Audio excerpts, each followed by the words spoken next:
Good morning, my miracle friends. New day begins. Here we are again. Rub your hands together and place them over your beautiful, precious, beating heart. And for a moment, turn your attention inwards.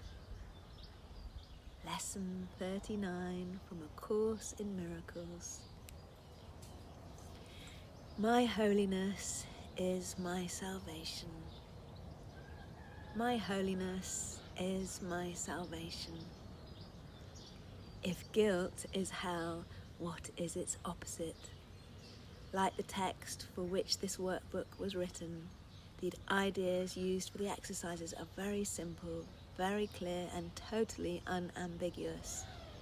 We are not concerned with intellectual feats nor logical toys. We are dealing only in the very obvious, which has been overlooked in the clouds of complexity in which you think you think. If guilt is hell, what is the opposite? This is not difficult, surely. The hesitation you may feel in answering is not due to the ambiguity of the question, but do you believe that guilt is hell? If you did, you would see at once how direct and simple the text is, and you would not need a workbook at all. No one needs to practice to gain what is already his. We have already said that your holiness is the salvation of the world. What about your own salvation? You cannot give what you do not have. A saviour must be saved. How else can he teach salvation? Today's exercises will apply to you, recognizing that your salvation is crucial to the salvation of the world. As you apply the exercises to your world, the whole world stands to benefit. Your holiness is the answer to every question that was ever asked, is being asked now, or will be asked in the future. Your holiness means the end of guilt, and therefore the end of hell. Your holiness is the salvation of the world and your own. How could you, to whom your own holiness belongs, be excluded from it? God does not know unholiness. Can it be he does not know his son? Sunbeam, daughter. A full 5 minutes are urged for the 4 longer practice periods for today, and longer and more frequent practice sessions are encouraged. If you want to exceed the minimum requirements, more rather than longer sessions are recommended, although both are suggested.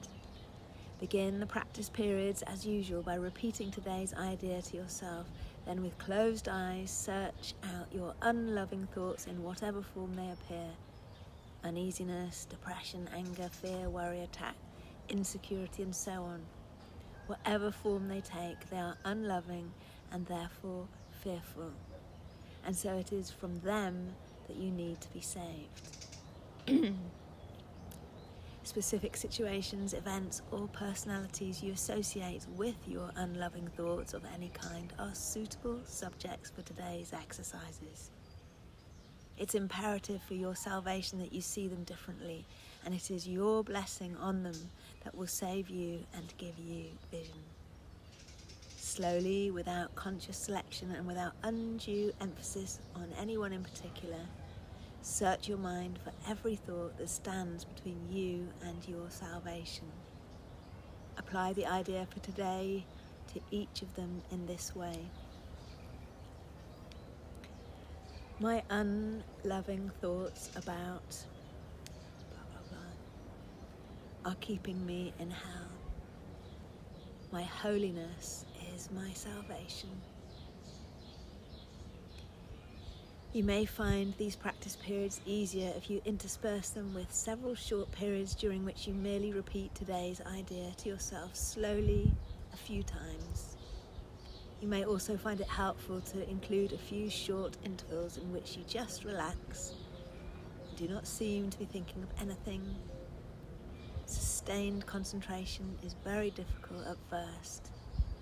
It will become much easier as your mind becomes more disciplined and less distractible.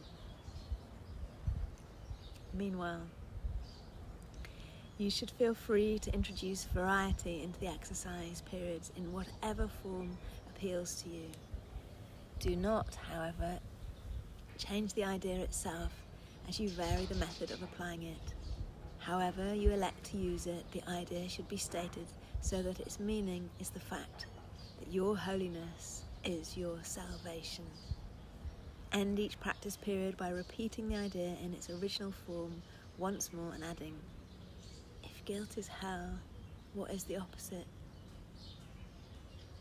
In the shorter applications, which should be made some 3 or 4 times an hour, and more if possible, you may ask yourself this question. Repeat today's idea and preferably both. If temptation arises, a particularly helpful form of the idea is, my holiness is my salvation from this.